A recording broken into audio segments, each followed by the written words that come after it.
केंद्र सरकार की डिजिटल अरेस्ट पर सुप्रीम कोर्ट में स्टेटस रिपोर्ट पेश। ये जानकारी सामने निकल कर आ रही है। सीबीआई ने अपनी जांच शुरू कर दी है। तो दिल्ली पुलिस ने सीबीआई को ट्रांसफर किया था ये केस, जहां पर डिजिटल अरेस्ट को लेकर नई एफआईआर दर्ज की गई। साथ ही high level inter departmental committee का गठन किया गया। डिजिटल अरेस्ट मुद्दे को सुलझाने के लिए बनी कमेटी सुप्रीम कोर्ट से मांगा गया 1 महीने का एक्सटेंशन। वहीं सुप्रीम कोर्ट में डिजिटल अरेस्ट मामले पर आज होगी सुनवाई। देखिए, देश में बढ़ते डिजिटल अरेस्ट फ्रॉड के बीच केंद्र सरकार ने सुप्रीम कोर्ट में अपनी स्टेटस रिपोर्ट दाखिल कर दी है। कोर्ट के निर्देशों के अनुसार दिल्ली पुलिस की एफआईआर को सीबीआई को भी ट्रांसफर कर दिया गया है और एजेंसी ने इस मामले में नई एफआईआर दर्ज कर जांच शुरू कर दी है। ये सब तब हो रहा है जब दिल्ली के ग्रेटर कैलाश में रहने वाले एनआरआई डॉक्टर दंपति से वीडियो कॉल के जरिए डिजिटल अरेस्ट करके लगभग 15 करोड़ की ठगी का सनसनीखेज मामला सामने आया है।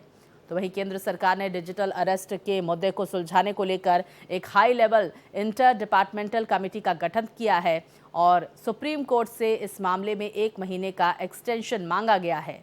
साथ ही देखिए, सुप्रीम कोर्ट में डिजिटल अरेस्ट मामले पर आज सुनवाई होगी।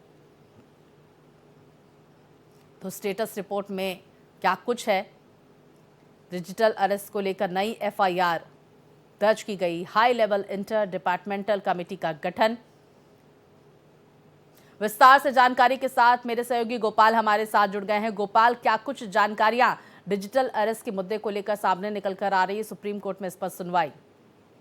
देखिए स्वाति, कुछ ही देर में डिजिटल अरेस्ट को लेकर के दायर विभिन्न याचिकाओं पर सुप्रीम कोर्ट सुनवाई करने वाला है, लेकिन उससे पहले केंद्र सरकार के तरफ से सुप्रीम कोर्ट में जवाब दाखिल किया गया और केंद्र सरकार ने कहा है कि इस मामले की जांच का जिम्मा अब सीबीआई को सौंप दिया गया है। सीबीआई ने मामले को टेक ओवर कर लिया है और इस मामले में नई एफआईआर दर्ज कर जांच शुरू कर दी है। यह जानकारी सुप्रीम कोर्ट को केंद्र सरकार द्वारा दी गई है और यह भी कहा गया कि गृह मंत्रालय ने डिजिटल अरेस्ट की समस्या से निपटने के लिए एक high level inter department committee बनाई है और यह कमेटी अलग अलग विभागों के साथ मिलकर काम करी है और लोगों से जो सुझाव मिले हैं उस पर भी विचार कर रही है। बिल्कुल, देखिए, हाल ही में गोपाल हमने देखा जिस तरह से एनआरआई दंपति को निशाना बनाया गया, 15 करोड़ की लगभग वहां पर ठगी की गई है, साइबर अपराध किया गया। और दूसरी तरफ पूरे देश में भी इस तरह की खबरें सामने निकल कर आ रही हैं। लगातार आम लोगों को, पैसे वाले लोगों को निशाना बनाया जा रहा है। स्टेटस रिपोर्ट में और क्या कुछ बातें